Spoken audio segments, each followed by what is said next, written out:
حضرت فاطمہ رضی اللہ تعالیٰ آتی ہے، اس بوچھڑی کو ہٹاتی ہے، پھر اللہ کے رسول کہتے ہیں کہ اللہ تبارک و تعالیٰ اے رب العالمین دین ہوتا آپ نے کہا، اے اللہ تبارک و تعالیٰ اہل قریش کو گرفتار کر، اے اللہ اہل قریش کو پکڑ لے، اے اللہ اہل قریش کو پکڑ لے۔ ایک ہی نہیں بلکہ بے شمار ایسے واقعات ہیں جو آپ کے سامنے موجود ہے۔ کب مزید ایذائیں اور تکلیفوں کے اندر اضافہ ہی ہونے لگا، نبی علیہ السلام کے ساتھ بھی، صحابہ کرام کے ساتھ بھی۔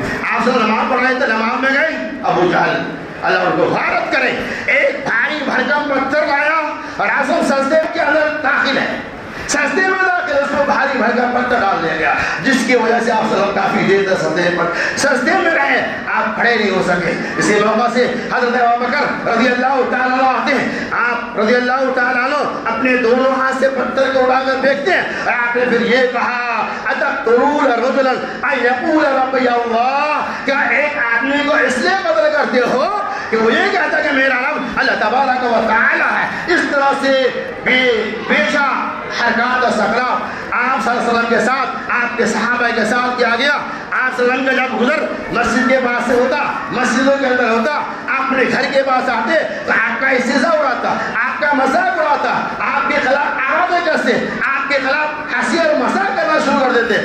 آپ جب جاتے تو آپ کے خلاف ٹھٹا کرتے۔ اللہ تبارک و تعالیٰ نے قرآن مقدس کے اندر سورہ حجر کی آخری چند آیتوں کے اندر اس بات کی ترجمانی اس انداز میں کیا، فاصدع بما تؤمر وأعرض عن المشركين۔ اے نبی محمد صلی اللہ علیہ وسلم، اللہ تبارک و تعالیٰ نے آپ کو جن باتوں کا حکم دیا، فاصدع بما تؤمر وأعرض عن المشركين سے پھیلائیے، وأعرض عن المشركين، اور مشرکوں سے اعراض کیجیے۔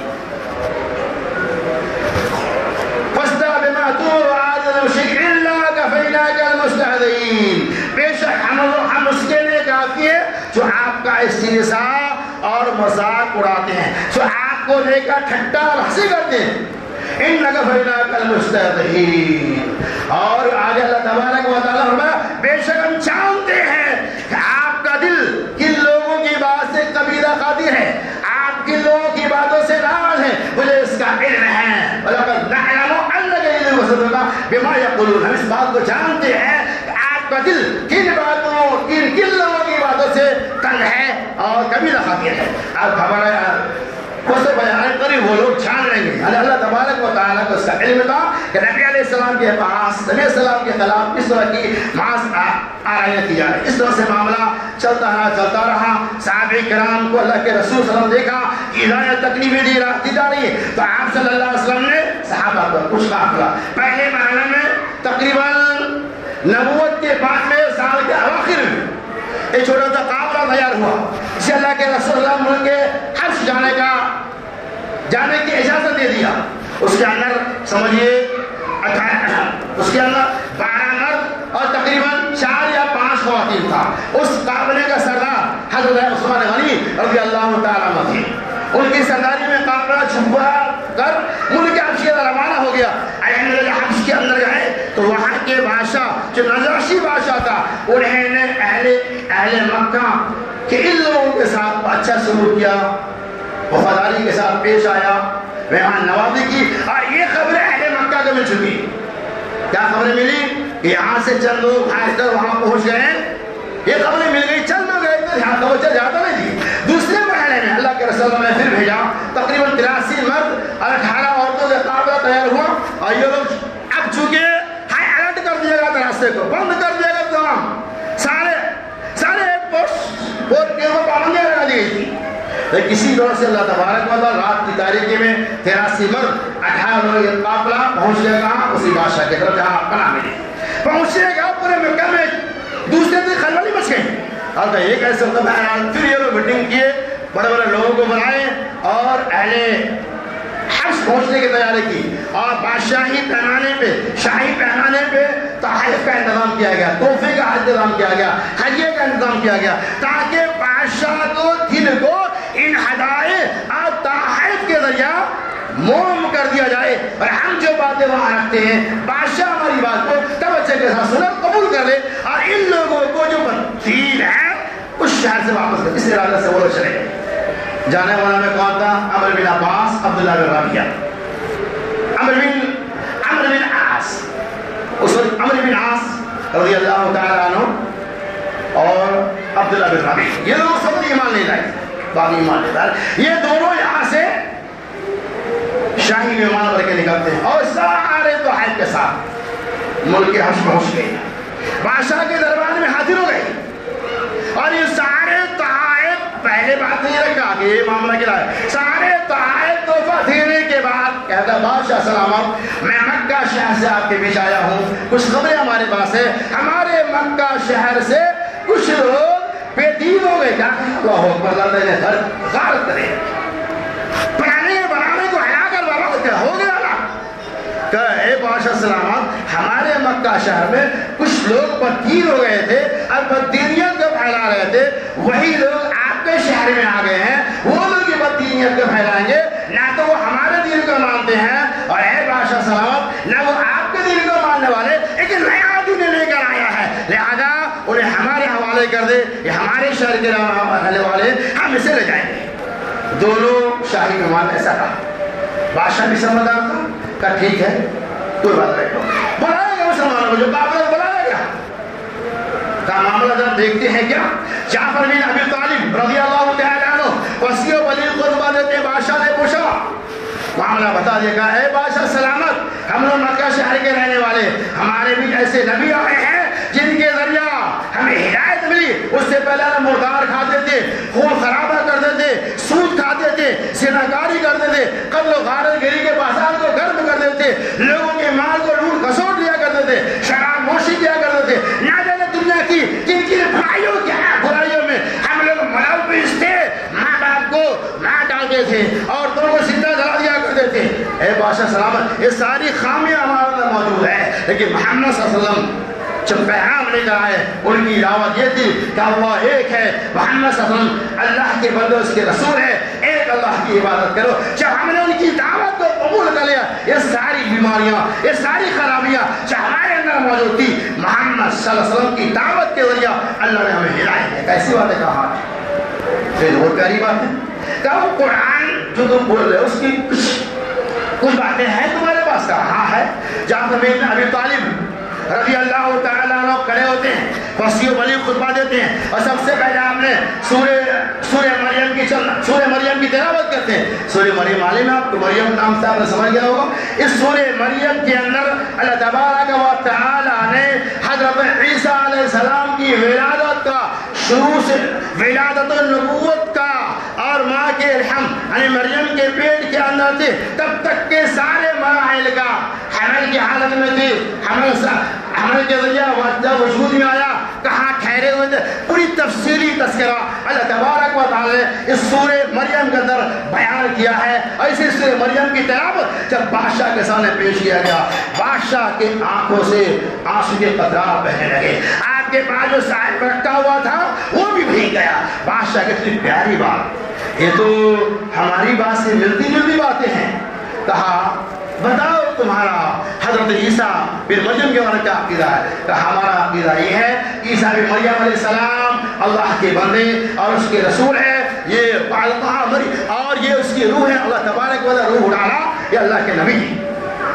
کہ یہ عقیدہ ہمارا بھی ہے۔ کہا ٹھیک ہے جانا دو۔ ان دونوں کو واپس کیا اور کہا یہ لوگ بہت ہی سمجھدار ہیں، ان کا عقیدہ تو بالکل صحیح ہے، لہذا میں تمہارے حوالے سے نہیں کر سکتا ہوں، تم لوگ جہاں سے آئے واپس چلے جاؤ۔ یہ اللہ تبارک و تعالی اس انداز میں اپنے ماننے والوں کی حفاظت کرتا ہے، اپنے دین کی اشاعت کرتا ہے۔ اس طرح سے دعوت تبلیغ کا میدان وہاں بھی چلتا رہا، اور اس کے بعد ایک معاملہ اور سنگین ہوتا گیا۔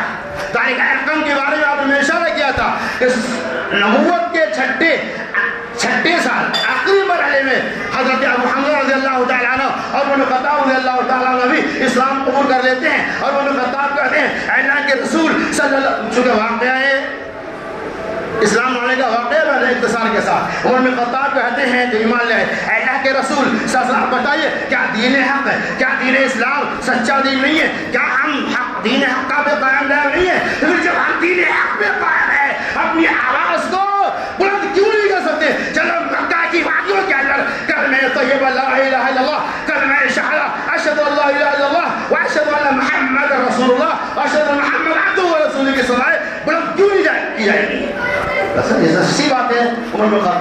اللہ تعالیٰ عنہ جن کو دیکھ کر شیطان بھی راستے بدل دیا کرتے تھے. اللہ نے ان کو ایمان کی نعمت سے منا. جب امیر حمزہ عمر خطاب رضی اللہ تعالیٰ عنہ کے اسلام لانے کا چرچا ہو گیا, اہل عرب کے اندر خلبلی مچ گئی. اور وہ خطاب رضی اللہ تعالیٰ عنہ آئے, اس کے بعد پھر لمبی پلاننگ کی جاتی ہے. اب کچھ چلنے اور بسنے والا نہیں ہے, ہمارا کچھ چال نہیں چلے گا.